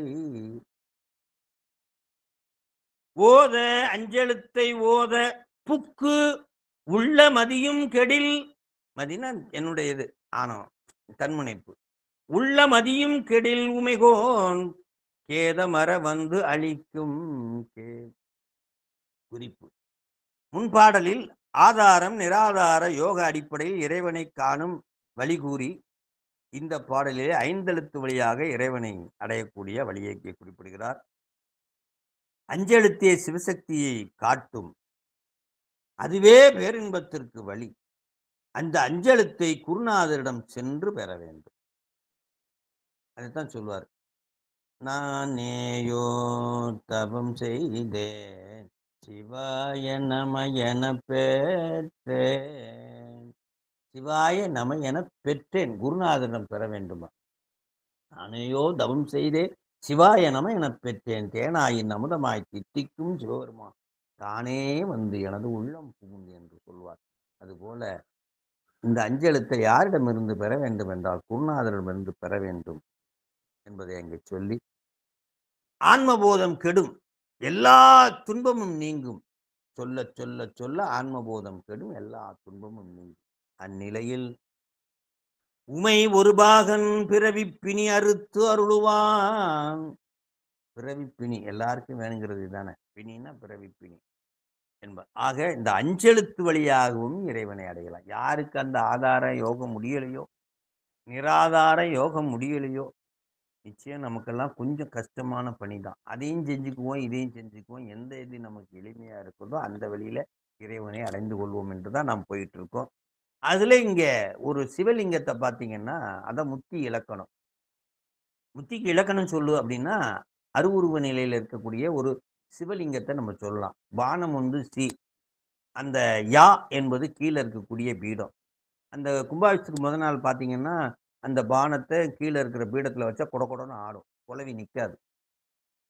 இடையில ஆவுட வைப்பீங்க. பார்த்தீங்கன்னா, பெருசா இருக்கும். பவர்ஃபுல்லா இருக்கும். குழவிய விட, பீடத்த விட பவரா இருக்கும். அது வந்து இடையில வரும். இடையில வந்த உடனேயும் அந்த உயிராகிய பீடமும், இந்த பானமாகிய சிவபெருமானும் அப்படியே நிக்கும். நிலை பெற்று நிற்கும். இதான் முத்தி இலக்கணம். அதனால தான் கோயில்ல சிவபெருமானுக்கு திருநீறு பிரசாதம் குடுக்குறது என்ன காரணம் அப்படின்னா, நெருப்பு வடிவினன் பானம் மேல எழும்பி போகும் நெருப்பு. அதுக்காக திருநீறு பிரசாதம். அம்பாள் வந்து சமமாக அருள் பரவக்கூடியது எல்லாவற்றிற்கும்ன்றதுனால, அந்த பரவும் அந்த குங்குமத்தை பிரசாதமாக கொடுப்பதாக நம்ம வைத்திருக்கிறோம். ஆகவே இங்க சி, வ, ய இதான் முத்தி இலக்கணம். இது வந்து உயிரை இயக்கக்கூடிய நிலை. இதை வந்து சி, வ, ய என்பது உயிரை இயக்கும். அந்த திருவாசி எல்லா கோயிலும் பார்த்தீங்கன்னா, சிவலிங்கத்தை சுத்தி ஒரு திருவாசி இருக்கும். அது உலகத்தை இயக்கும். இது உயிரை இயக்கும். சி, வ, ய. அந்த லிங்கத்தை கும்புறது உயிரை இயக்கக்கூடியது. திருவாசி என்பது உலகத்தை இயக்கக்கூடியது. ஒரு கோயிலுக்கு போனீங்கன்னா, இது 2 இருக்கும். ஆக இறைவன் உயிரையும், உலகத்தையும் இயக்கிக் கொண்டிருக்கின்ற நிலைதான் திருவாசியுடனும் கூடிய அந்த மூர்த்தம். அதான் நடராஜரும் அதுதான். அப்படியே திருவாசியோட கூடிய ஒரு மூர்த்தத்தைத் தான் உலகத்தையும், உயிரையும் இயக்குகின்ற நிலையை அங்கே சொல்லி, இங்கே வழியாக குருநாதரிடம் பெற்று, இந்த மந்திரத்தை பெற்று, இங்கே மதி என்பது குறை உணர்வு உடைய, குற்ற உணர்வு உடைய அந்த உயிர் அறிவு. அதை கெட்டு, அங்கே இதுக்கு ஒரு உதாரணம் சொல்றாரு. வேம்பை உண்ட புழு பின்னர் கரும்பு உண்டாலும் கூட, பழைய வேம்பை நோக்கி லேசா திரும்புமாம். அதுபோல சிவஞானம் பெற்று உயர்ந்தவர் பழக்க வாசனையால், ஆகா நம்ம அம்மா, நம்ம அப்பா, நம்ம மனைவி என்று சிற்றுணர்வை நோக்கி சரியாக லேசாக திரும்புவர். அந்நிலையில் இறைவனோடு நிட்டை கூடும்படி அஞ்செழுத்து ஓத ஓத ஓத வாசனையில் போகக்கூடாது. அஞ்செழுத்தை பிடிச்சிக்க. சிவ சிவ சிவ சிவ. சிவனால அஞ்செழுத்து தான். சிவாய நமனால அஞ்செழுத்து தான். சிவசிவனால அஞ்செழுத்து தான். ஓம் அப்படின்னாலும் எல்லாமே அஞ்செழுத்துடைய விரிவு சுருக்கம் தான். ஆனா எல்லாமே அஞ்செழுத்து தான். சிவசிவனு 4 எழுத்துன்னு நினைத்துக் கொள்ளக்கூடாது. அஞ்செழுத்து ஓத ஓத தற்போதம் கெட்டு குறைவிலா நிறைவே ஆகிய அப்பொருளை ஆன்மா ஒன்று கூடும்.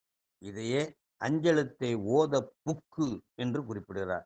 உள்ள மதியும் கெடும் என்று குறிப்பிடுகிறார். அந்நிலையில் உமைகோன் கேதமர வந்து அழிக்கும் என்றார்.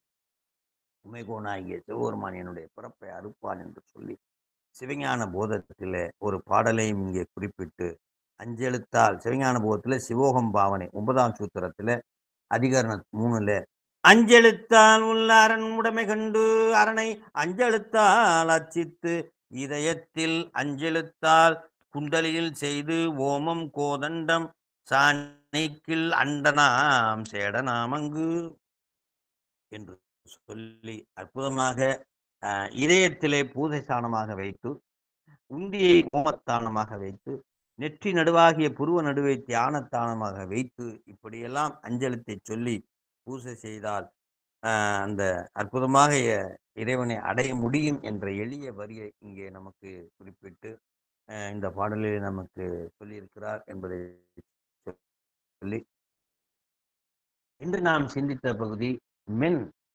தொண்டாகி வன் தொண்டிலே நம்முடைய அறிவாட்ட நாயனாருடைய அந்த புராணத்தையும், அடுத்ததாக வன் தொண்டிலே நம்மளுடைய இவர் சண்டேச நாயனாருடைய புராணத்தையும் சிந்தித்து இறைவனை அடையக்கூடிய வழியாகிய ஆதார யோகம் நிராதார யோகத்தை பார்த்து, ஆதார யோகத்திலே அதில் சூக்கும நிலை மற்றும் தூள நிலையை பார்த்து, இந்த 2 நிலையில் அப்பால் ஐந்தெழுத்து மூலமாகவும் இறைவனை அடைய முடியும் என்று ஐந்தெழுத்தை பற்றி அந்த பாடலையும் சிந்தித்து இன்றைய வகுப்பினை நாம் நிறைவு செய்வோம். வான்மிகில் வளாது வேகமலிவலம் சுரக்க மன்னன் கொன்முறை அரசு செய்க, குறைவிலாது உயிர்கள் வாழ்க, நன்மறை அறங்கள் வாங்க, நல்தவம் வேள்வி மல்க, மேன்மைகுள் செய்வ நீதி விளங்குக உலகமெல்லாம்.